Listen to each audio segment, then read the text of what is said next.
puts their boots on and works until the sun goes down and they can't work anymore. They work until their shoes have no more soles left. That's a true farmer, a farmer that's dirty and works. I've known the farm my whole life. My grandparents were here. I only knew my grandmother. I had always had a passion for this place. It was always wonderful to come up to the farm and get to see all my 8 uncles who farmed with pride and integrity. It's just a way of life for them. The simple things were enough, you know. And my mother, she's just a hard worker. No matter what she did, she put her heart and soul into it. A very hard worker, and I believe they were all like that. It was great growing up around here. The Ciccarellis are my family, really. And I guess as soon as we were able to, we started working on the farm. My 2 older brothers used to go out and pick corn at 6 a.m. on a weekend. We used to pick the strawberries. Didn't matter what time of day you drove by these fields. There was many of them out in the field, picking and just working. In my opinion, farmers are the hardest workers there are in this country. Farming, it's a job you want to do. It's a passion. It's not something you wake up to make money on. You do that as a passion. My stepfather wakes up 3-4 a.m. and leaves the house at 4:30. He gets home 7-8 o'clock at night. He does this because it's what he wants to do. It's a lifestyle. He actually has many jobs. My dad is a farmer, he's a legend, and he's a dad. Those are the most important ones, but he has a lot more. I was married to Nelson Ciccarelli, 1954 to 2018. He was 3rd generation farmer who ran the farm from the late 90s until he passed in 2018. When Nelson passed away, Will stepped up to the plate, and he's done a remarkable job. To know Will is to know that he is very passionate about his farm. He's passionate about the people that surround him. If you know Willie, you know he's got a tremendous heart, and he's always been a giver. He was, during COVID, a part of the Nutrition Assistance Program, providing food for communities. We heard a little bit about that today. He's very much like family. I think he started here when he was very, very young, and he knew all my uncles, he knew everyone, so he was right in with the Ciccarellis. My name is William Della Camera, and I've been farming my whole life. I've been on and off different farms growing up in this town. Friends had dairy farms. We hung out on different farms, and I think that's what captivated me. And then working here with Nelson Ciccarelli before he passed away, we were able to bring a farm that he inherited from his father and uncles, and we were able to bring it to the 21st century of farming. They were a bunch of hard workers, and we took from that and we brought in all these new concepts of farming, cover cropping and strip tilling and being a better steward to the land. And, you know, at some point hoping that it made the farm resilient and self-sustaining. And that's where we're at now, you know. It's been a good long journey.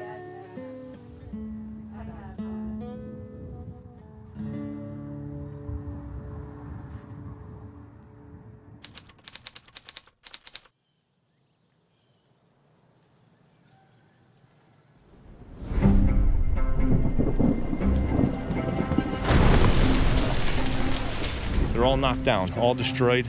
There's nothing left. There's nothing to harvest. News 8 was there just hours after a hailstorm tore up the Ciccarella-Harrison farm in Northford.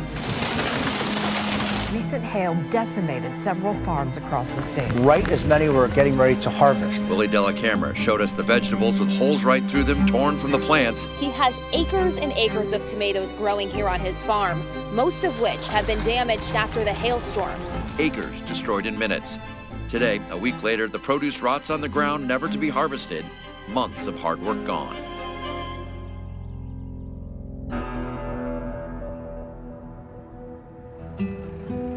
That afternoon, I was about 20 after 1. I'm eating lunch in the next town over, and I'm looking through the weather apps, and I could see that there's these storms coming from the north. And I saw that these clouds were just tremendous in size, and that there was hail in them. And I just said to myself, oh, we're not going to get hail. We never had hail here before. And then a storm came from I don't know where. It was, hail started pounding the pavement. We looked outside the door and just in disbelief. I'd never seen hail that big in my life, and I don't know if Will had either. Dad, the boxes are coming from the loading dock. Rain turned into hail the size of a pencil eraser, then turned into the size of a ping pong ball, and it came in waves. The hailstorm wrecked all of the crops. All of the leaves were taken off of it. They had like holes through them. It was kind of heartbreaking for me. Just as quickly as it came, it ended. And then we walked outside and Will started to look at the damage, and here we are now still recovering from it all. I have no means of protecting my crops at that point. I planted, extra acres of this and less acres of something else, knowing how the market was in 23, what I had demand for, and here I am, looking at a tremendous harvest. No way to make that back. The Big Y in Guilford was discussing how both that store as well as the North Brantford store was supplied by Ciccarella Farms, and that these farmers around our area, around our community, were experiencing this loss. I heard customers sort of gasp and say, oh no, what does that mean for our local food supply? In the few days that I got to harvest tomatoes, I packed and shipped a lot of tomatoes out of here. So I had customers that were waiting for these tomatoes, and when that hail comes the day it came, it's just, that's it. There was still a tremendous amount of work that needed to be done just here to clean up the season. I have about 18,000 tomato stakes. They don't pick themselves up. I have to remove the drip tape and all the irrigation systems, and all that stuff has to be put away. All the fields have to be tilled under. All the harvest containers need to be washed. All the barns need to be cleaned. So there's a tremendous amount of work, and I knew, here I am, I got no more income, but I still have this tremendous amount of work. I have nothing to go through the next 5 weeks to pick this place up. So now I have about 11 or 12 guys here through the rest of the year. Some of them been here 20 years, and they're like family, and that was one of the first things I thought about. Not only did I lose everything, not only did I lose all my income, but how am I going to take care of these people? What are they going to do for the next 3 months?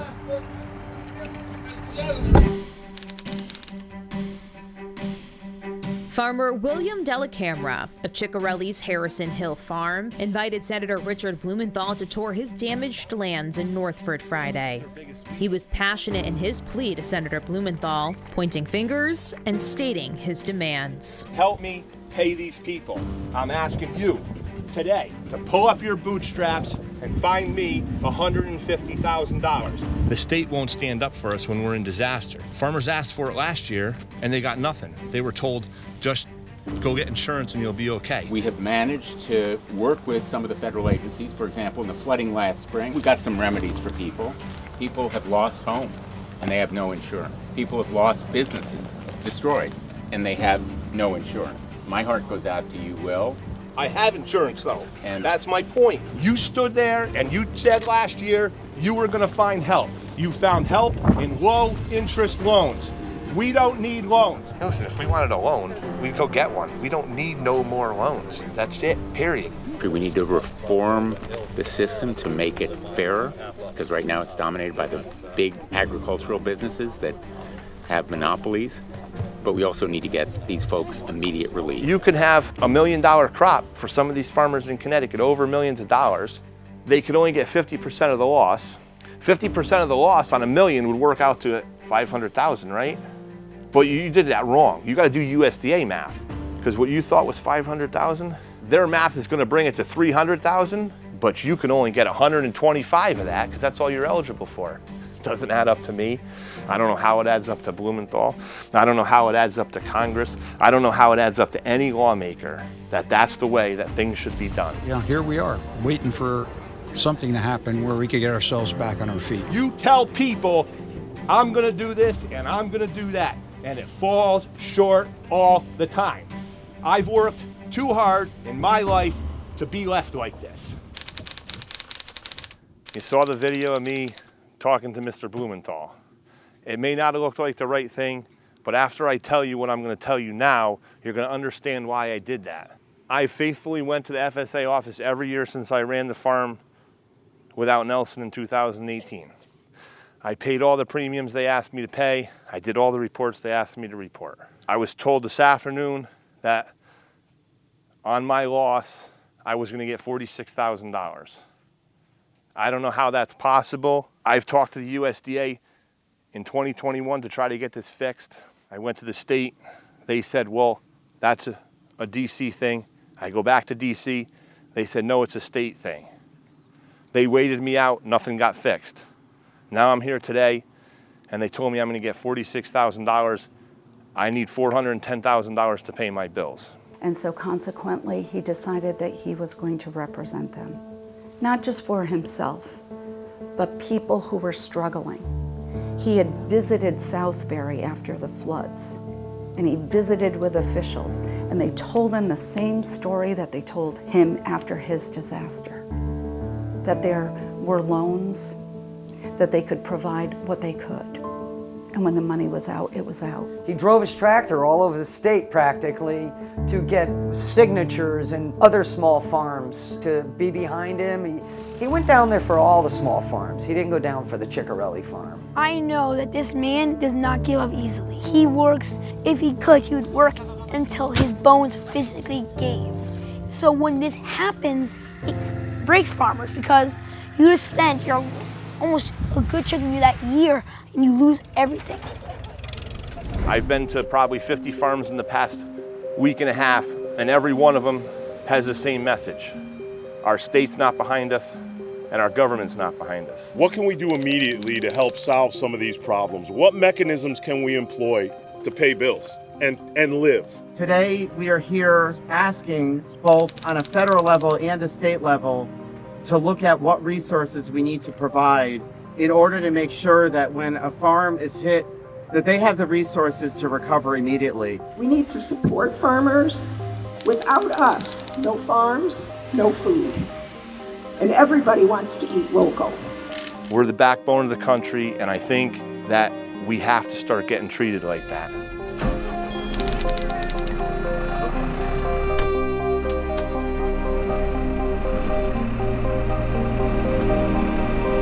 A Northford farmer who lost all of his crops during last month's hailstorm is headed to D.C. Before he goes to the nation's capital, first he went to our state capital trying to build up support. I wanted to be able to bring them a message that we need help. We're losing farms at a faster rate than we should. Sometimes our lawmakers don't understand exactly what we're going through. Why would I want to be a farmer? Well, this is the one reason why not. This is the biggest reason. Everybody's working against you. The loan companies, they're working against you. Yes, they're giving us loans. It's not helping us. It's hurting us more than anything. It's putting us further in debt. We have 90 employees a year at the peak of our season. We're supposed to provide for all those people. If we go under, then they don't have a job next year. They have difficulty finding insurance for small, diverse crop compared to the giant industrial farms with thousands of acres of identical crops and federal policies geared toward their success. We were grateful for what crop insurance we did have, but of course, any of you that know much about crop insurance know it only covers the bottom 50% anyway, and then not at a price that you would be selling stuff for. So it's really more like 25 or 30%. I lost my whole farm. I've been asking for years to change some of these programs that have fallen short for most of us farmers. So I set out and I drove down to Washington, D.C.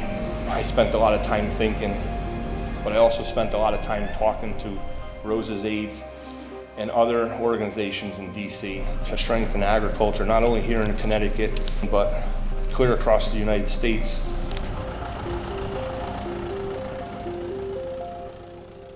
We are in the middle of a cost of living crisis today. It's directly hurting farmers. And I would like to recognize one in the room today who traveled from Connecticut 79 hours, Willie Delacamera.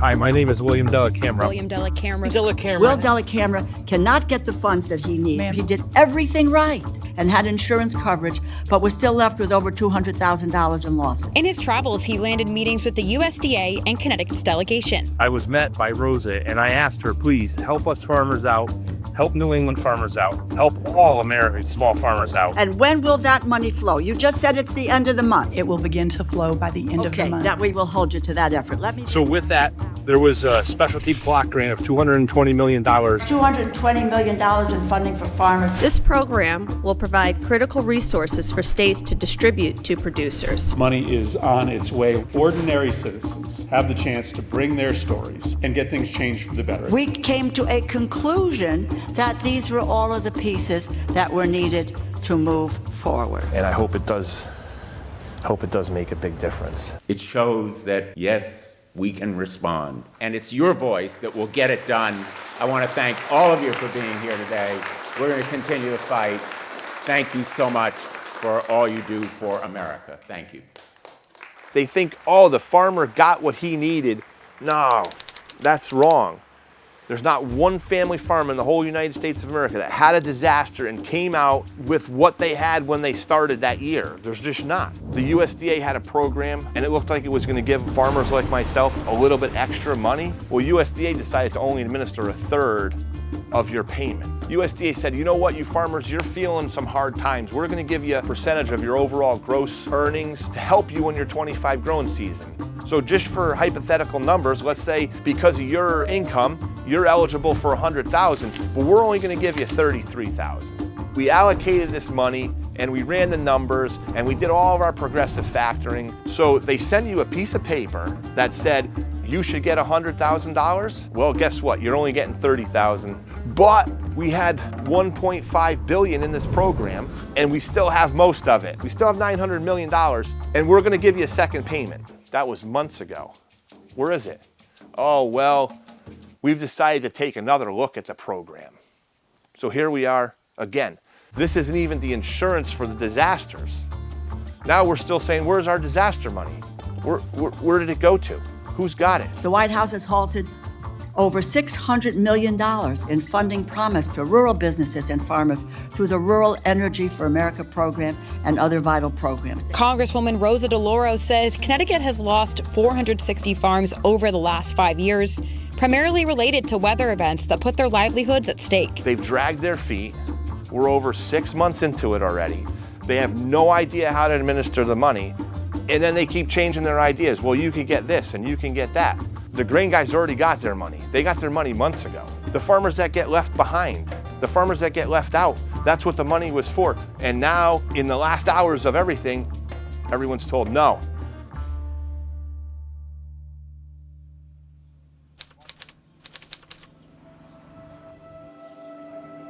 Hi, I'm Chris. It's May 2025. I've been working with Will for this will probably be my 8th year here with him.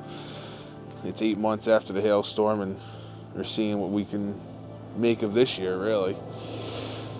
Today we're out in one of the fields I planted last Monday, about 7 days ago. It's been a cold, rainy week the past week and don't really know if corn's growing yet or not. We have enough to worry about around here, but the worst part about it's just the time that we've put into it, the time, the dedication and energy to see everything get destroyed in, 13 minutes? I wish I could be at the farm full-time, but there's just not enough money out there to be a full-time farmer. Prices of fuel, fertilizer, seed, everything's gone up. That's all you hear every day, different small farms closing down because they can't make any money out here.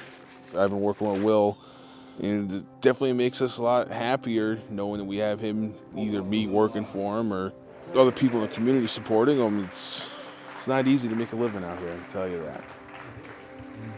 That'll help. Customers need to be educated, and yeah, we do need to go to farm stands as much as we can, but buy as local as possible. That's what we got to do. Knowing where your food comes from is incredibly important. Knowing who grows your food, what it takes to actually make that happen is so important. So connecting with local farms in your area and getting to know the people behind your food is so important. I still see the farm going on. I still have this vision that it's going to be successful, and I'm going to get through this somehow. There's so many people that have been there to talk to me, to help me do things. I'm not ready to give up on this yet. I want to be part of the solution to the family farm in the United States of America. Not just Southern Connecticut, not just New England, but every family farm in every state. That's why I'm still here today. I'm going to push through. I'm going to make it work, and I'm not going to give up. I'm just not giving up.